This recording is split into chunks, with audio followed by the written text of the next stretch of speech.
നമസ്കാരം. ഇന്ത്യക്കാരുൾപ്പെടെയുള്ള വിദേശികൾക്ക് വലിയ തിരിച്ചടിയാവുന്ന ചില നയമാറ്റങ്ങളുമായി തീരുമാനങ്ങളുമായി രംഗത്തെത്തിയിരിക്കുകയാണ് കാനഡ.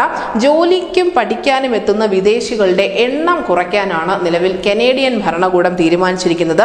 ചരിത്രത്തിൽ ആദ്യമായാണ് കാനഡ ഇത്തരത്തിലുള്ള ഒരു തീരുമാനം എടുക്കുന്നതെന്നതും വളരെ ശ്രദ്ധേയമാണ്.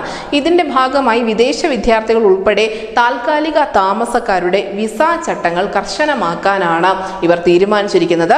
ഈ തീരുമാനം സെപ്റ്റംബർ മുതൽ നടപ്പിലാക്കും എന്നാണ് ഇമിഗ്രേഷൻ മന്ത്രിയായ മാർക്ക് മില്ലർ മാധ്യമങ്ങളോട് പറഞ്ഞിരിക്കുന്നത്.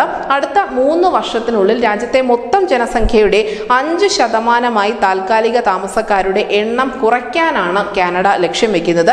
ഇപ്പോൾ കാനഡയുടെ ജനസംഖ്യയുടെ 6.5% വിദേശികളുടെ എണ്ണം.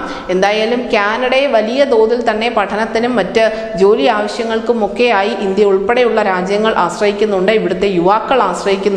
പക്ഷേ ഇന്ത്യയും കാനഡയും തമ്മിലുള്ള നയതന്ത്ര ബന്ധം വഷളായതിന് തൊട്ടു പിന്നാലെ തന്നെ മറ്റ് ബദൽ മാർഗങ്ങളും ഈ ഒരു മേഖലയിൽ, അതായത് പുറത്തു പോകാൻ താല്പര്യമുള്ള ആളുകളൊക്കെയും അന്വേഷിച്ചിരുന്നു. എന്തായാലും ജർമ്മനിയും ഫ്രാൻസും ഉൾപ്പെടെയുള്ള രാജ്യങ്ങൾ ഇന്ത്യയിൽ നിന്ന് ഉൾപ്പെടെയുള്ള വിദ്യാർത്ഥികളെ ആകർഷിക്കാൻ ശ്രമിക്കുന്നതിനിടയിലാണ് കാനഡയുടെ ഭാഗത്തു നിന്നും മറിച്ചൊരു തീരുമാനം ഉണ്ടായിരിക്കുന്നത്.